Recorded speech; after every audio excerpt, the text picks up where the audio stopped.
하나님 말씀 갈라디아서 4장 21절에서 31절까지 보도록 하겠습니다. 갈라디아서 4장 21절에서 31절까지 한 절씩 교독하고 마지막 절을 같이 읽겠습니다. 내게 말하라. 율법 아래 있고자 하는 자들아, 율법을 듣지 못하였느냐?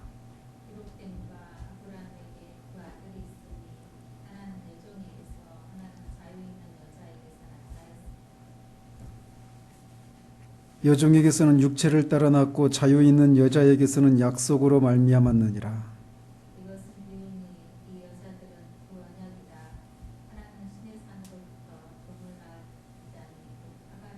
이 하갈은 아라비아에 있는 신의 산으로서 지금 있는 예루살렘과 같은 곳이니 그가 그 자녀들과 더불어 종노릇하고 기록된 바 잉태하지 못한 자여 즐거워하라. 산고를 모르는 자여 소리질러 외치라. 이는 홀로 사는 자의 자녀가 남편 있는 자의 자녀보다 많음이라 하였으니 그러나 그때 육체를 따라 난 자가 성령을 따라 난 자를 박해한 것 같이 이제도 그러하도다.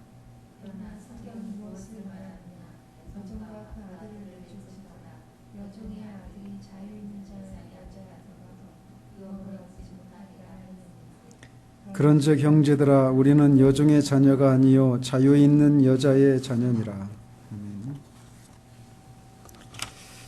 지난주에는 사도 바울에 대한 갈라디아인들의 대조적인 두 태도를 통해서 회중은 자신의 목사를 외적인 것이나 자신이 선호하는 그런 교리에 따라 목사를 대하면 안 되고 그가 사도의 가르침에 충실한가를 가지고 판단해야 한다는 사실을 말씀드렸습니다.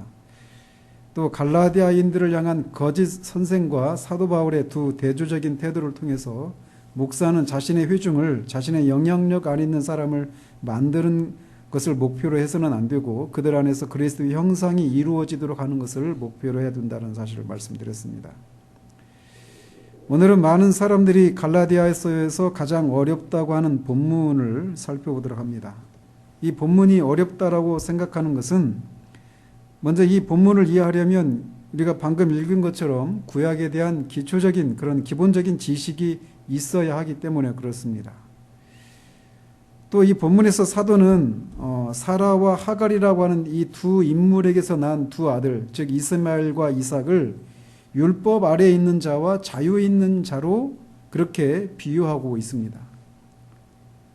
그런 해석법을 풍유적인 해석, 알레고리적인 해석이라고 이렇게 부르는데 그런 이 두 가지 이유들로 인해서 이 본문이 어려운 본문이다라고 그렇게 일컬어집니다. 이 본문은 사도가 21절에서 말하고 있듯이 율법 아래에 있고자 하는 자들을 향한 본문이라고 할 수 있습니다. 그래서 사도는 1차적으로는 유대주의자들과 또 그들로부터 미혹된 갈라디아인들을 대상으로 이 본문을 다루고 있지만 이 본문은 오늘날에도 여전히 유효하다라고 할 수 있습니다. 왜냐하면 오늘날에도 율법 아래 있고자 하는 자들이 많이 있기 때문에 그래요. 그들은 유대주의자들처럼 그리고 갈라디아인들처럼 복음을 율법으로 바꾸는 사람들이라고 할 수 있습니다. 그들이 공통적으로 가지고 있는 생각은 하나님과의 관계가 어떤 정해진 규정이나 전통 또는 여러 가지 의식들을 엄격하게 고수하는 것에 달려있다라고 하는 생각을 가지고 있다라고 하는 면에서 가지고 있습니다. 그들이 엄격하게 고수해야 한다고 생각하는 규정이나 전통이나 의식들이 개인마다 또는 그들이 속해 있는 교회나 어떤 그룹에 따라서 그런 규정과 전통과 어떤 의식들은 다양하게 나타날 수 있습니다. 근데 어쨌든 그들이 가지고 있는 생각은 그런 거예요. 그런 규정이나 어떤 전통이나 의식들을 엄격하게 고수하고 지키는 것을 통해 하나님과의 관계를 바르게 할 수 있다. 그것을 해야만 관계를 내가 바르게 유지하고 있다라고 하는 생각을 가지고 있다라는 겁니다. 바로 사도는 그런 사람들, 그렇게 하나님과의 관계를 유지하기 위해서 엄격하게 어떤 규정이나 전통과 의식들을 지켜야 된다고 하는 사람들을 율법 아래 있고자 하는 사람들이라고 부르면서 그들을 향해서 너희들이 율법을 듣지 못하였느냐라고 묻습니다. 너희들이 만약 율법을 들었다라면 너희들이 그렇게 고수하려고 하는 그 율법을 너희들이 제대로 듣고 제대로 알았다라면 지금 너희들이 취하는 그런 태도를 취하지 않았을 것인데 라고 하는 그런 말이 이 질문 속에 녹아 있다고 할 수 있습니다. 즉 너희들이 그렇게 엄격하게 고수하고자 하는 그 율법이 뭐라고 하더냐. 너희들이 율법이 말하는 것을 제대로 알았다라면 율법 아래 있는 것은 너에게 자유를 빼앗고 하나님의 유업을 받지 못하게 한다라고 말하고 있을 텐데 도대체 너희들이 율법을 잊기나 한 것이냐라고 하는 이런 약간의 어떤 조롱도 섞여 있다라고도 말할 수 있습니다. 그러면서 율법이 말하는 바에 의하면 율법 아래에 있는 자들은 자유가 없고 또 하나님의 유업을 이을 수가 없다라고 말하고 있는데 그것을 논증하기 위해서 사도는 세 가지 단계를 거칩니다. 그래서 이 본문을 22절과 23절 이 한 단락으로 구분할 수 있고 또 24절에서 27절까지 또 28절에서 31절까지 이렇게 세 단락으로 구분할 수 있는데 22절과 23절을 통해서는 아브라함에게 두 아들이 있었는데 그 두 아들, 즉 그 두 아들은 종의 아들 이스마엘과 자유 있는 여자의 아들 이삭이 있었다라고 하는 역사적인 사실을 언급합니다. 그리고 24절에서 27절을 통해서는 이 역사적인 사실들이 무엇을 상징하는지를 풍유적으로 해석을 하고 있어요. 사실 이 부분이 이제 어려워하는 그런 해석이라고 할 수 있습니다. 그러면서 그 구절을 통해서 이 두 아들과 그들의 어머니들은 서로 상반된 두 종교, 즉 속박의 종교인 유대교와 자유의 종교인 기독교를 상징한다라고 하는 풍유적인 해석을 이 단락에서 논증을 하고 있어요. 그리고 28절에서 31절을 통해서 이 앞에 부분의 그 풍요적인 해석을 이제 신자들에게 적용시키고 있습니다. 그래서 만약 우리가 그리스도인이라면 우리는 이스마엘의 자손이 아니라 이삭의 그 자유 있는 자의 아들 이삭이고 따라서 이삭을 우리가 따르는 사람이라면 우리가 무엇을 예상해야 하는지 이거를 이제 이 마지막 단락에서 말하고 있습니다. 그래서 첫 번째 단락인 이 22절과 23절을 보면 22절 이렇게 말합니다. 아브라함에게 두 아들이 있으니 하나는 여종에게서 하나는 자유 있는 여자에게서 났다라고 말합니다. 유대인들은 자신들이 아브라함의 자손이라고 하는 것에 대해서 그것을 매우 크게 자랑을 했습니다. 왜냐하면 하나님께서 자신들의 조상 아브라함에게 가나안 땅과 많은 후손을 주시겠다라고 하는 약속을 해 주셨는데 자신들은 바로 그 아브라함의 후손이고 또 아브라함에게 약속하신 하나님은 반드시 그 약속을 이루실 것이기 때문에 아브라함의 후손들인 자신들도 반드시 하나님 나라의 백성이고 아브라함에게 약속하신 이 유업을 이어받을 자다라고 하는 그런 확신을 가지고 있었어요. 그래서 그들은 이 약속 안에서 자신들은 안전하다라고 하는 생각을 가지고 있었습니다. 그럼에도 불구하고 그들은 아브라함의 길을 따르지 않고 있었습니다. 그래서 그런 그들에게 세례 요한은 회개에 합당한 열매를 맺어야 한다라고 말하면서 속으로 아브라함이 우리 조상이라고 생각하지 말라. 내가 너희에게 이르노니 하나님이 능히 이 돌들로도 아브라함의 자손이 되게 하시리라고 하는 책망을 해야만 했던 겁니다. 마찬가지로 예수님도 유대인들의 이런 잘못된 생각을 지적하셨어요.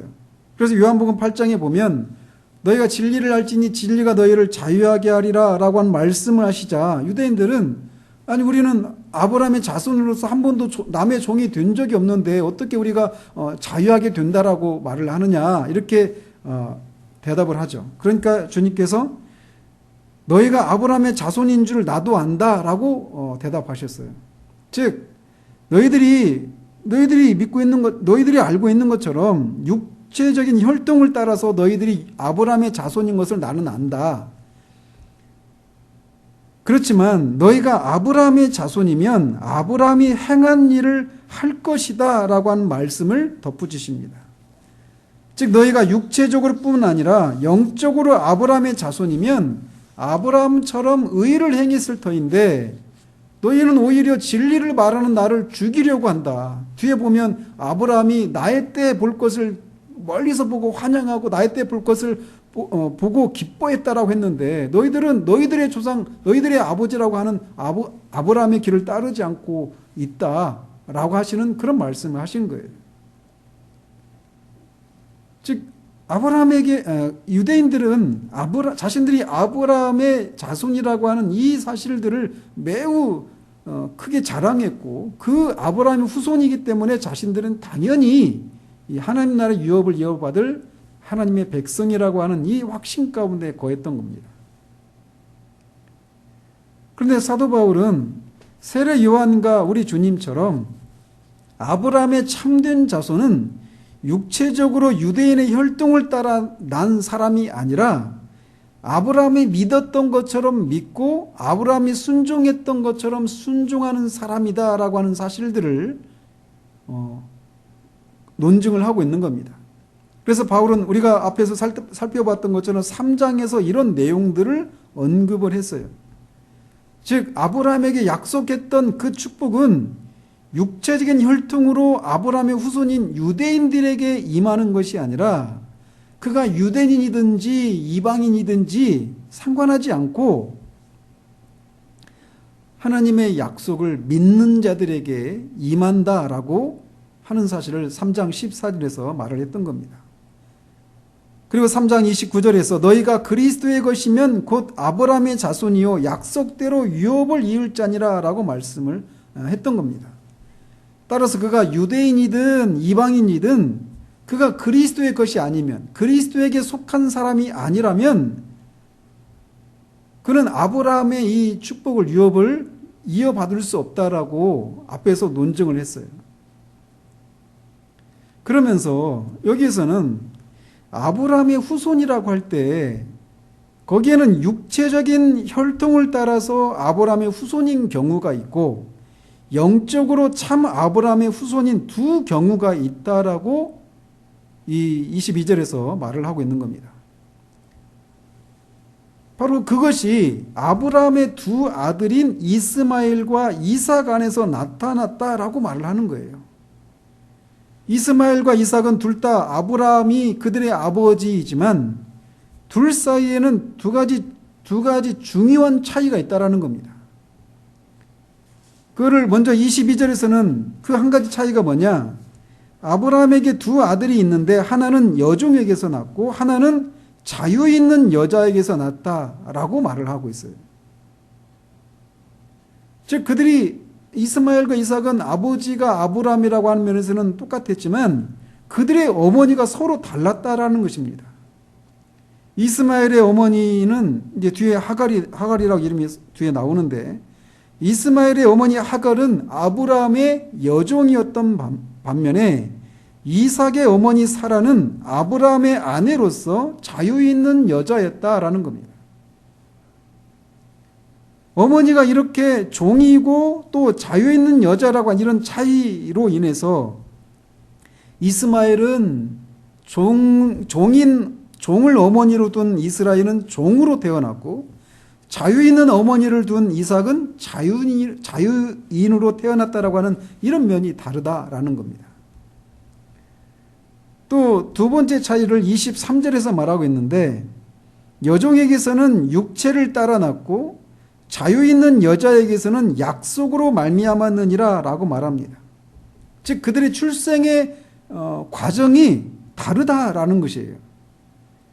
물론 이 말이 이스마엘과 이삭이 생물학적으로 생물학적인 측면에서 차이가 있다 이런 걸 말하는 건 아닙니다. 여기서 말하고 있는 것은 우리가 알다시피 이삭의 경우에는 어머니 사라가 불임이었어요.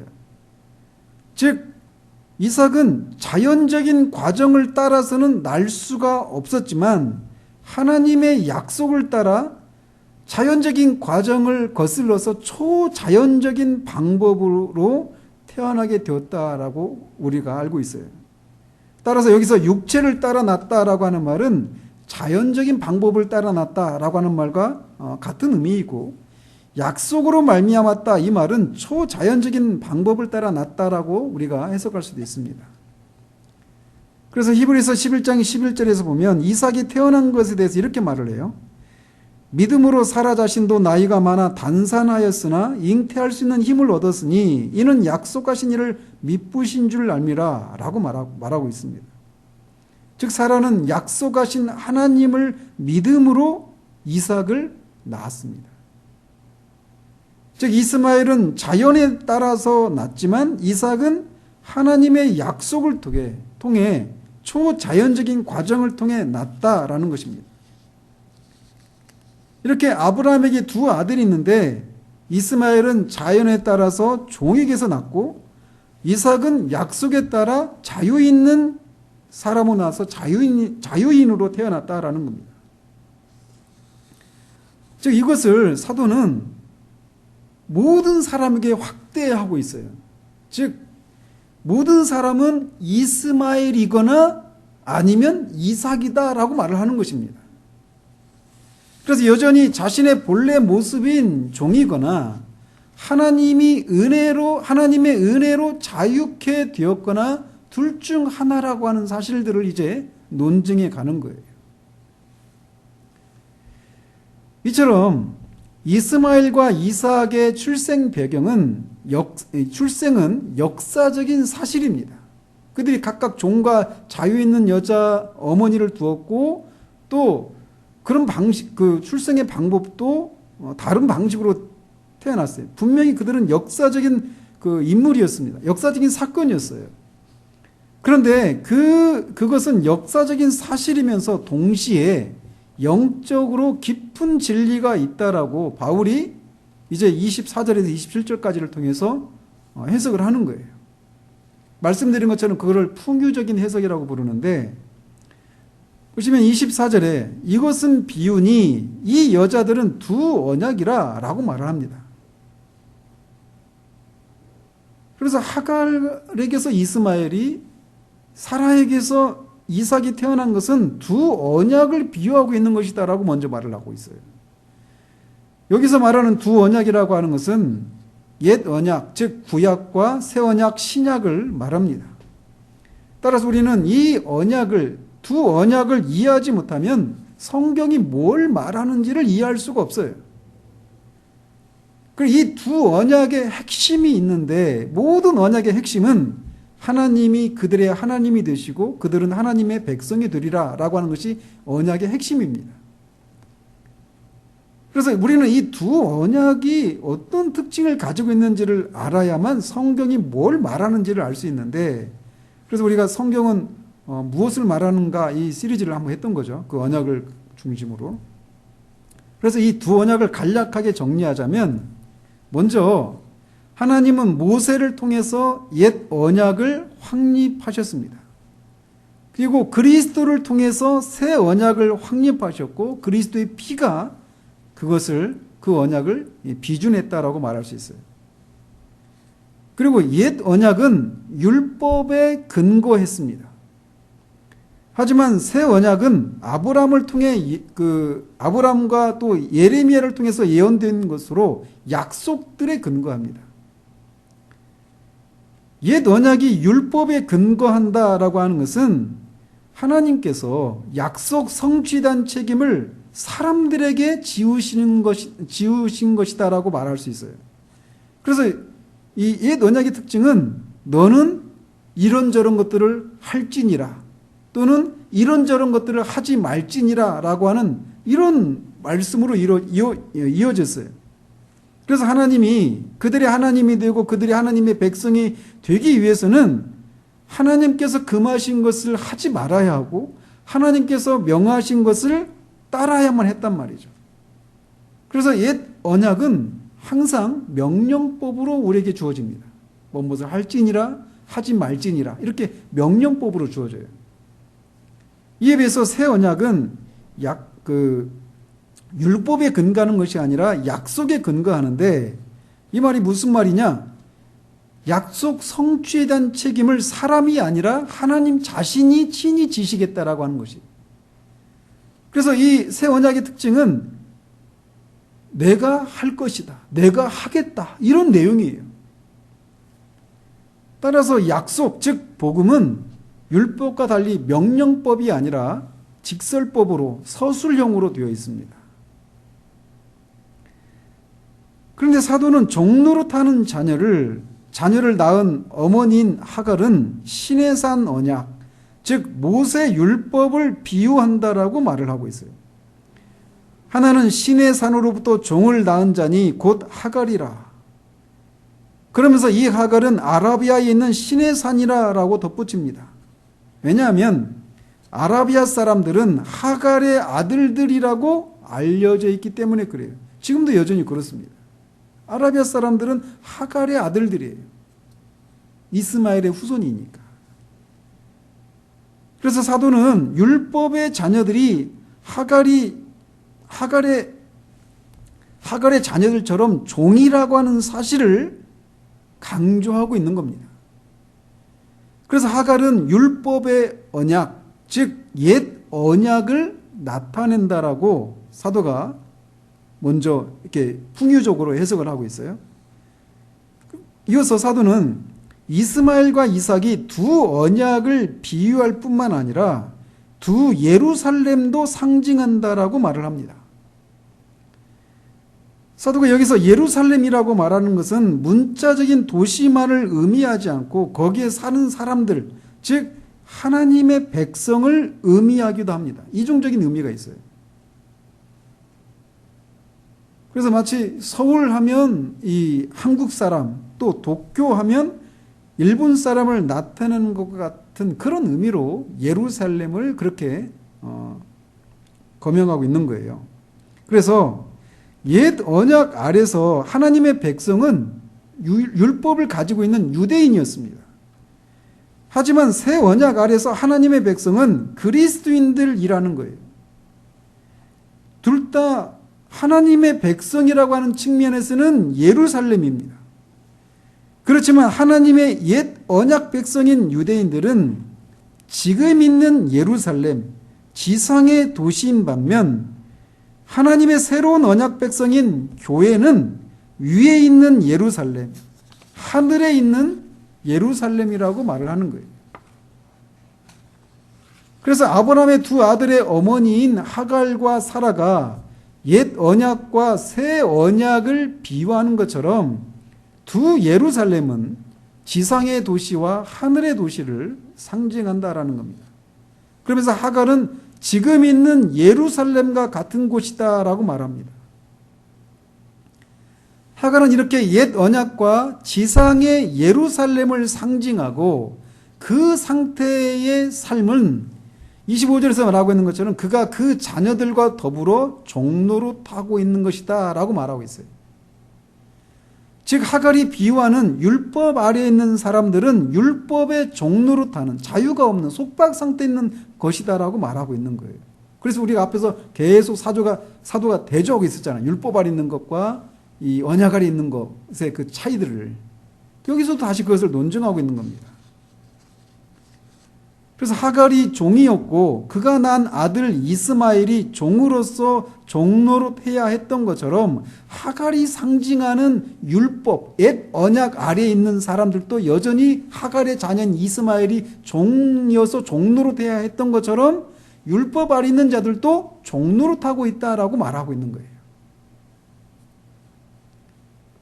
그렇지만 사라는 하갈과 전혀 다르다라고 말합니다. 26절에 오직 위에 있는 예루살렘은 자유자니 곧 우리 어머니라 라고 말합니다. 즉 여종인 이스마엘의 어머니 하갈이 지상의 예루살렘, 이것은 결국 유대교를 나타낸다라면 자유 있는 여자로서 이삭의 어머니인 사라는 하늘의 예루살렘, 즉 교회를 상징한다라는 거예요. 그리고 바울은 곧 우리 어머니라 라고 하는 말을 덧붙입니다. 우리 그리스도인들은 위에 있는 예루살렘의 시민들이다 라고 말을 하고 있는 거예요. 이제 뒤에서 이거를 적용하고 있는데, 우리는 새 언약에 의해서 살아계신 하나님과 연합되었고 그 시민권은 속박이 아니라 자유다라는 겁니다. 그러면서 27절에서 이사야서 54장 1절을 인용합니다. 기록된 바 잉태하지 못한 자여 즐거워하라. 산고를 모르는 자여 소리질러 외치라. 이는 홀로 사는 자의 자녀가 남편 있는 자의 자녀보다 많음이라. 이게 이사야 말씀인데, 이사야가 여기서 말하고 있는 대상은 바벨론의 포로로 잡혀간 유대인을 가리킵니다. 그런데 그들이 바벨론의 포로로 잡혀간 것은 하나님의 법을 어기고 표역한 결과 하나님의 심판을 받아서 그렇게 추방을 당한 거란 말이죠. 그런데 그렇게 바벨론으로 추방당한 그들의 운명이 마치 남편에게 버림받고 아이를 낳지 못한 여인과 같은 상태라는 거예요.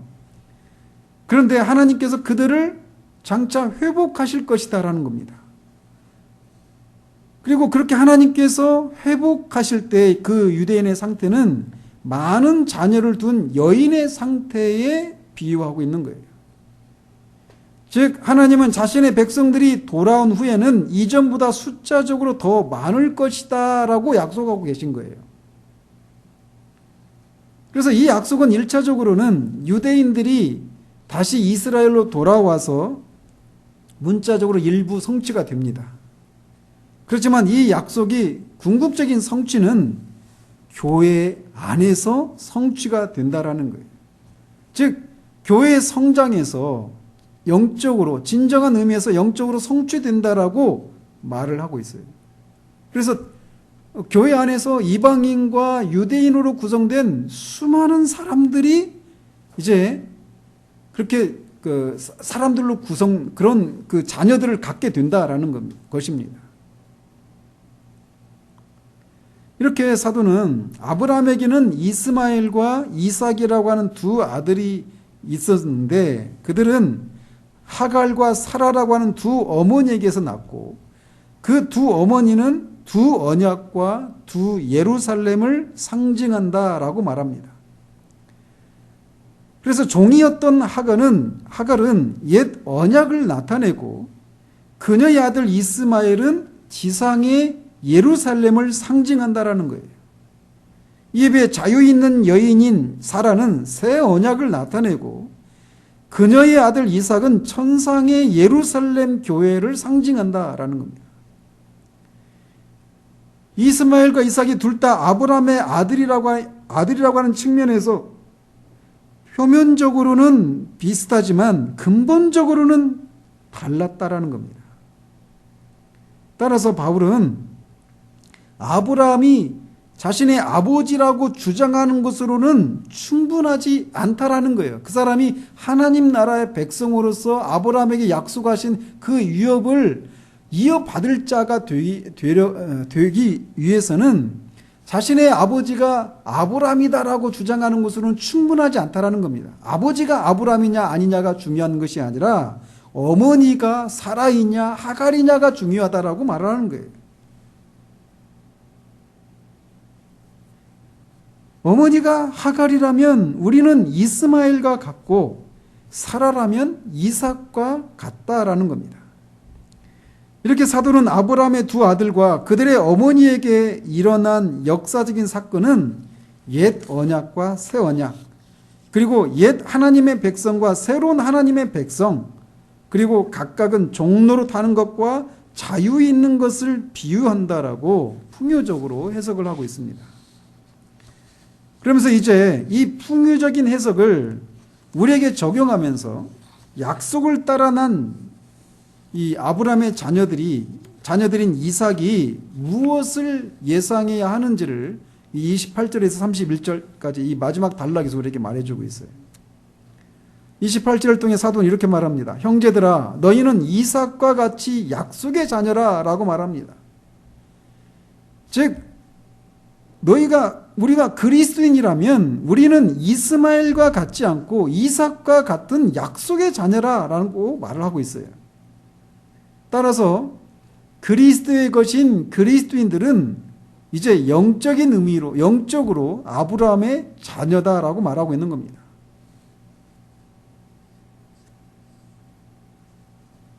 따라서 우리가 이삭처럼 약속의 자녀라면 약속의 자녀인 우리는 이 땅을 살아가면서 무엇을 예상해야 하는가라고 하는 것을 이제 28절에서 31절에서 우리가 알 수 있는데, 먼저 약속의 자녀인 이삭이 육체를 따라 난 이스마엘로부터 어떤 대접을 받았는지를 29절에서 이렇게 말을 합니다. 그러나 그때 육체를 따라 난 자, 여기서 이스마엘이죠. 육체를 따라 난 자가 성령을 따라 난 자, 앞에서는 약속을 따라 난 자라고 말을 했죠. 이삭을 가리켜요. 즉 성령을 따라 난 자를 박해한 것 같이 이제도 그러하도다라고 말합니다. 이것은 창세기 21장 9절에 있는 사건을 이제 그가 풍요적으로 해석을 하고 있는 거예요. 이삭이 젖을 뗄 때 이스마엘이 대충 청소년기였어요. 한 14살 차이 나는데 젖을 뗐으니까 2-3살 정도 됐겠죠. 그러니까 이스마엘은 한 16, 17 이 정도 됐을 때였단 말이에요. 그런데 그때 이스마엘이 이 이삭을 조롱하고 놀렸습니다. 그것을 이제 박해한 거, 육체를 따라 난 자가 성령을 따라 난 자를 박해하는 것으로 그렇게 풍요적으로 해석을 하는 거예요. 따라서 약속의 자녀인 우리도 이삭이 받았던 대접을 예상해야 한다라고 우리에게 말해주고 있는 겁니다. 여기서 주목해야 할 것은 이삭이 육체적으로는 이스마엘이 육체적으로는, 다시요. 여기서 주목해야 될 게 뭐냐면 이삭이 육체적으로는 한 아버지로부터 난 이복형인 이스마엘로부터 핍박을 받았다라고 하는 사실이에요. 이웃집 형한테 핍박을 받은 것이 아니라 동일한 자신의 아버지 아브라함으로부터 난 이복형인 이스마엘이 자신을 박해했다라는 거예요. 박해했다는 사실입니다. 즉 참된 교회, 영적으로 아브라함의 자손인 그리스도인들에 대한 이 박해는 언제나 교회 밖에 있는 사람들에게서만 박해를 받는 것이 아니라 많은 경우에는 교회 안에 있는 사람들에게서부터 박해를 받는다라는 거예요. 그래서 교회 안에 있는 이스마엘과 같은 교회의 이복 형제들에 해당되는 종교적인 사람들, 명목상의 교회에 의해서 참된 교회가 늘 박해를 받는다라는 겁니다. 이스마엘과 이삭의 관계 속에서도 그랬고 우리 주님도 마찬가지였어요. 우리 주님은 이방인인 빌라도에 의해서 십자가에 못 박히셨지만 그분의 그 공생의 마지막 시기에 우리 주님이 핍박을 받고 조롱당하고 정죄당한 것은 바로 동일한 민족이었어요. 동일한 민족인 유대인이었습니다. 사도 바울 역시도 마찬가지였어요. 사도 바울이 이방인에 의해서도 핍박을 받았지만 사도 바울을 가장 많이 핍박한 사람은 바로 동족들이었습니다. 특히 여기 갈라디아 교회에 있는 것처럼 유대주의자들이었어요. 자신들도 그리스도인이라고 말하는, 개종한 그리스도인이라고 말하는 유대인들로부터 사도 바울은 큰 핍박을 받았던 겁니다. 이게 언제나 교회 역사 가운데 늘 반복되어져 나타났던 거예요. 조지 히필드나 존 웨슬레도 기존의 교회의 성직자들, 그런 교단, 이런 사람들로부터 핍박을 받고 교회 밖으로 쫓겨납니다.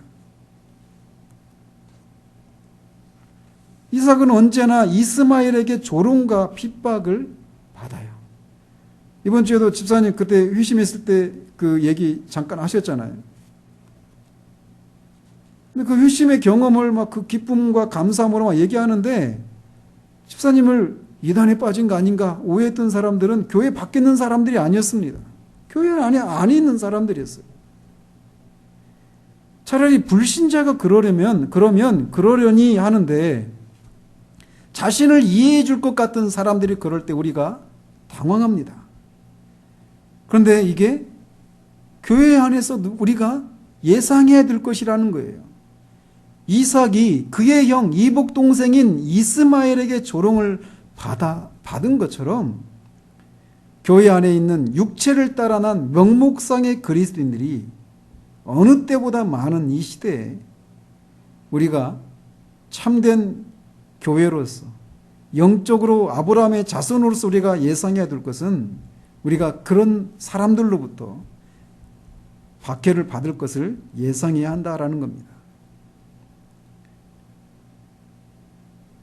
뿐만 아니라 이게 전부가 아니다라는 겁니다. 30절에 보시면 그러나 성경이 무엇을 말하느냐 여종과 그 아들을 내쫓으라 여종의 아들이 자유있는 여자의 아들과 더불어 유업을 얻지 못하리라 하였느니라 라고 말합니다.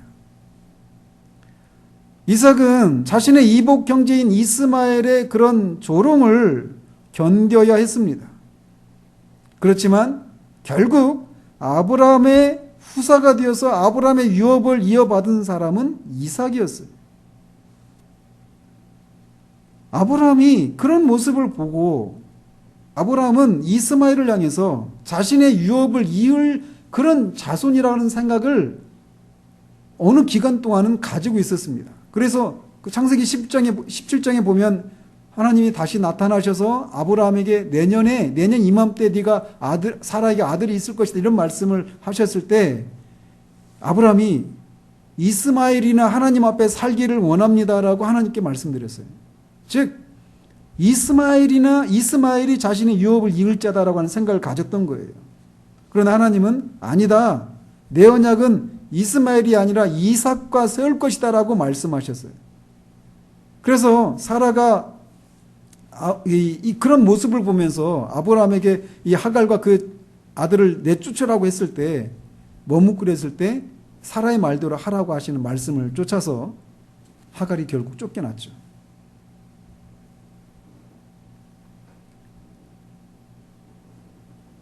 그 사건을 통해 우리가 알 수 있는 것은 아브라함에게 하신 하나님의 이 약속의 참된 후사는 이스마엘처럼 육체적인 혈통에 따라 아브라함의 후손이 된 그런 사람들, 즉 가까이는 이 유대주의자들이 아니라 영적인 혈통에 의한 자녀, 그 사람이 유대인이든 이방인이든 간에 영적인 혈통에 의해서 아브라함의 자손이 된 그리스도인들이 그 아브라함에게 하신 약속을 그 유업을 이어받을 자라고 말하고 있는 거예요. 그런데 여기서 여종과 그 아들을 내쫓으라라고 말하고 있는 것이 바로 성경이라고 사도가 말하고 있어요. 성경이 무엇을 말하느냐?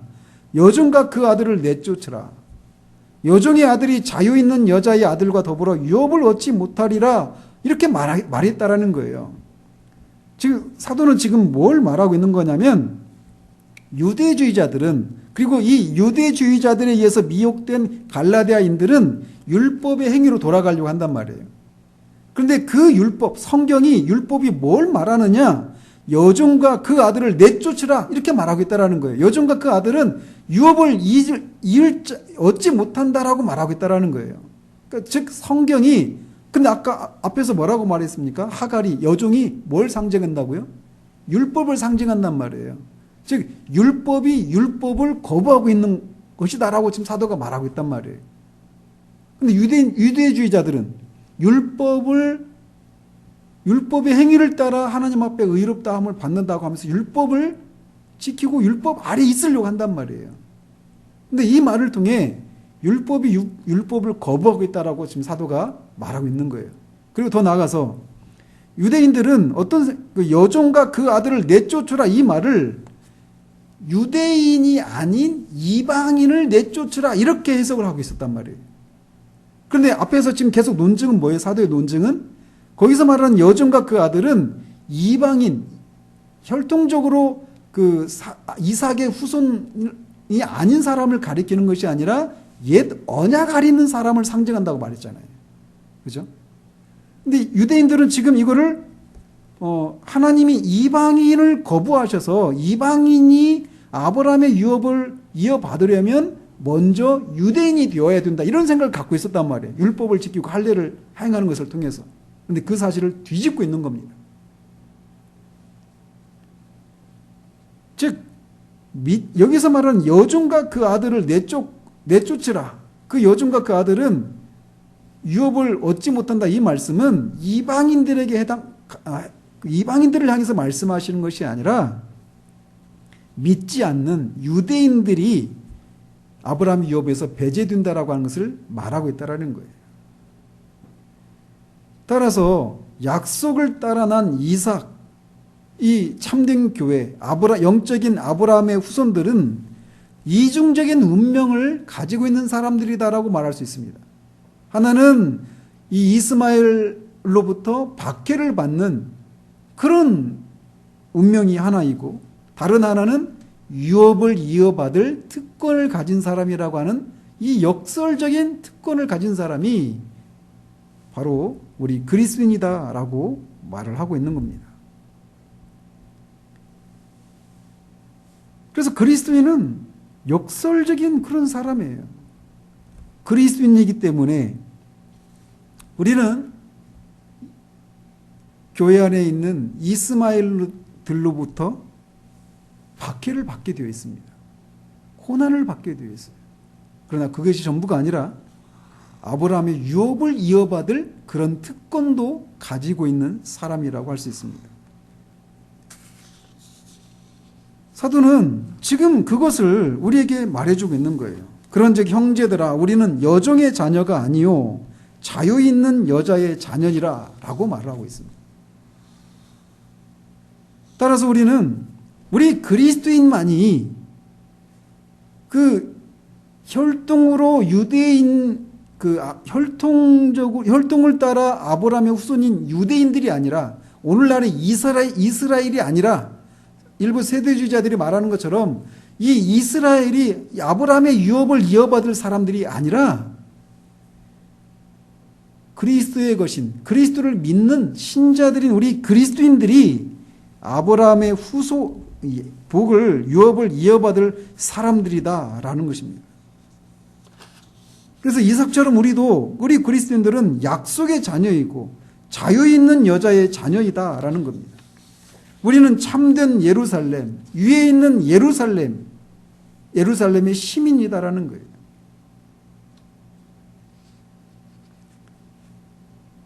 우리는 분명히 핍박을 받을 것입니다. 그렇지만 하나님이 구약에서 자신의 백성에게 하신 모든 약속이 우리의 것이다라는 거예요. 뿐만 아니라 우리는 이 구약에 약속한 그 모든 약속을 우리가 우리의 것이 되는 그런 특권을 누릴 뿐만 아니라 마지막으로 또 한 가지는 우리는 하나님의 은혜를 경험하게 된다라는 겁니다. 앞에서 살펴본 것처럼 아브라함의 두 아들과 그들의 두 어머니가 옛 언약과 새 언약인 두 언약, 그리고 지상에 있는 것과 하늘에 있는 두 예루살렘을 나타낸다라고 하는 사실을 우리가 살펴봤잖아요. 그러면서 이 옛 언약에 해당되는 것은 자연, 율법, 속박입니다. 이 옛 언약이 표방하고 있는 것은 자연, 율법, 속박이에요. 그거에 비해서 새 언약은 약속, 성령, 자유라고 하는 그런 차이가 있습니다. 이게 무슨 어떤 차이냐? 즉 이스마엘의 종교와 이삭의 종교 이 두 가지가 있다라는 거예요. 그래서 이스마엘의 종교는 자연의 종교라는 겁니다. 즉 이스마엘은 하나님의 간섭하심이 없이 육체를 따라 났어요. 그러나 이삭은 하나님의 약속을 따라 하나님의 간섭을 따라서 났습니다.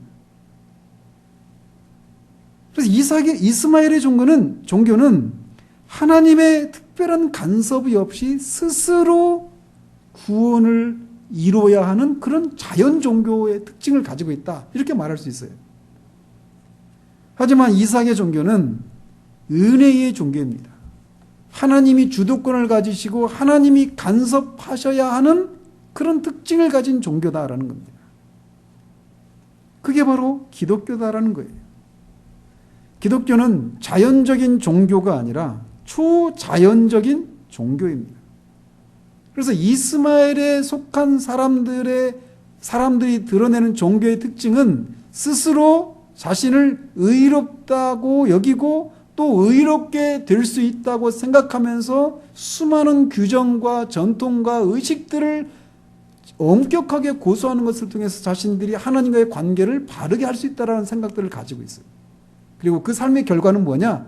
하갈의 아들인 이스마엘이 종이었던 것처럼, 자유가 없는 종이었던 것처럼 이스마엘의 종교가 가진 특징은 자유가 없는 속박이라는 겁니다.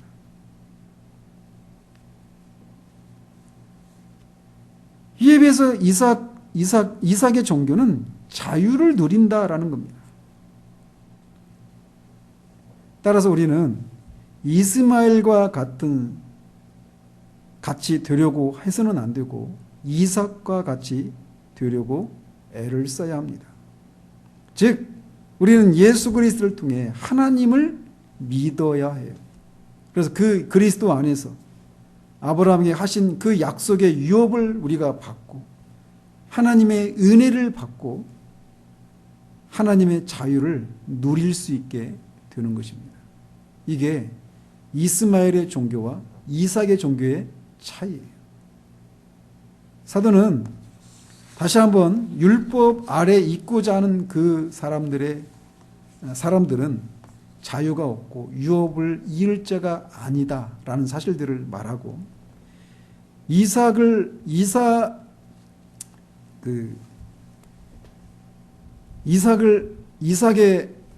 이삭처럼 약속의 자녀들인 신자들은 유업을 이어받고 자유를 누리는 사람이라는 것을 다시 한번 일깨우면서 율법 아래 있고자 하는 이 갈라디아 사람들의 어리석음을 일깨우고 있습니다. 우리는 약속에 있는 자유에 있는 여자의 아들 이삭들입니다. 그 길에 늘 서 있는 우리기를 바랍니다. 기도하겠습니다.